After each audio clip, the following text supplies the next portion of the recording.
Hello students, welcome to the channel Let's Learn English. Today we are going to learn some very useful sentences, very important sentences of daily use. So without getting late, let's start. तो देखिए sentences हमारे इस type के हैं कि जैसे लगभग हमेशा ही तुम मेरा विश्वास तोड़ते हो, लगभग हमेशा वह तुम पर शक करता है, लगभग हमेशा ही वह मुझे नीचा दिखाने की कोशिश करता है।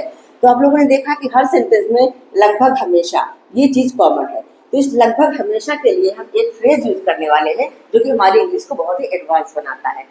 तो लगभग हमेशा के लिए हम यूज करेंगे 9 टाइम्स आउट ऑफ 10, क्योंकि लगभग हमेशा का मतलब यही होता है कि कोई काम हमेशा किया जाता है, शायद ही कभी कभार वो काम छूट जाए, तब हम ऐसा बोलते हैं लगभग हमेशा। तो इसको इंग्लिश में इस फ्रेज से हम एक्सप्रेस करेंगे 9 टाइम्स आउट ऑफ 10। तो इन सेंटेंसेस का स्ट्रक्चर ऐसा होगा, सबसे पहले हम लिखेंगे 9 times out of 10 plus sentence. Sentence जिस भी टेंस में होगा, जैसा होगा उसको वैसा लिख देंगे। तो चलिए सेंटेंसेस के थ्रू समझते हैं तो क्लियरली समझ में आएगा। तो हमारा पहला सेंटेंस है लगभग हमेशा ही तुम मेरा विश्वास तोड़ते हो। तो लगभग हमेशा ही के लिए 9 टाइम्स आउट ऑफ 10 तुम मेरा विश्वास तोड़ते हो, ये हमारा प्रेजेंट इंडेफिनिट का सेंटेंस है। तो उसी तरह से हम इसका ट्रांसलेशन करेंगे, यू ब्रेक माई ट्रस्ट। इसका ट्रांसलेशन होगा 9 times out of 10 you break my trust. 9 times out of 10 9 times out of 10 you break my trust।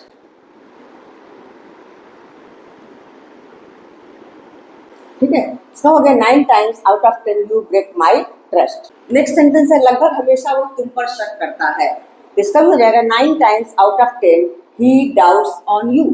Subject यहाँ पर ही है, इसलिए मेन वर्ब में एस लगाना होगा। तो इसको भी लिखते हैं 9 times out of 10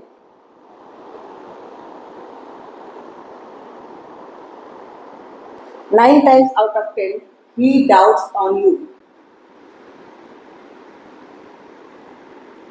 इसका हो गया 9 times out of 10 he doubts on you।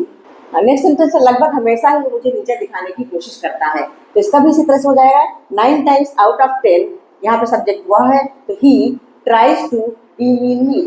demean means होता है नीचा दिखाना। तो इसको भी लिखते हैं 9 times out of 10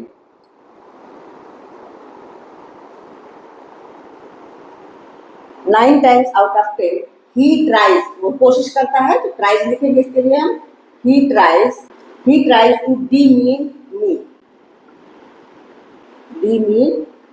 ठीक है, जिसका हो गया 9 times out of 10 he tries to demean me। Next sentence है लगभग हमेशा ही मैं सैर करने जाती हूँ। इसका हो जाएगा 9 times out of 10 I go for walking। तो इसको लिख लेते हैं 9 times out of 10 9 times out of 10 9 times out of 10 I go for walking। तो ठीक है, आप लोगों को समझ में आ रहा होगा। इसका हो गया 9 times out of 10 I go for walking। Next sentence है लगभग हमेशा ही तुम मेरे घर आते हो। तो इसका भी ट्रांसलेशन इसी तरह से हो जाएगा 9 times out of 10 you come to my house। तो इसको भी लिख लेते हैं 9 times out of 10 9 times out of 10 you come to my house। तो आई होप आप लोगों को सारे सेंटेंस समझ में आए होंगे और इस फ्रेज को सेंटेंसेस में कैसे यूज करना है भी आप लोगों ने सीखा। So now one sentence for you. अगर हमें बोलना है लगभग हमेशा ही तुम अंग्रेजी सीखते हो, तो इसकी इंग्लिश क्या होगी कमेंट बॉक्स में लिख के जरूर बताना। That's all for today.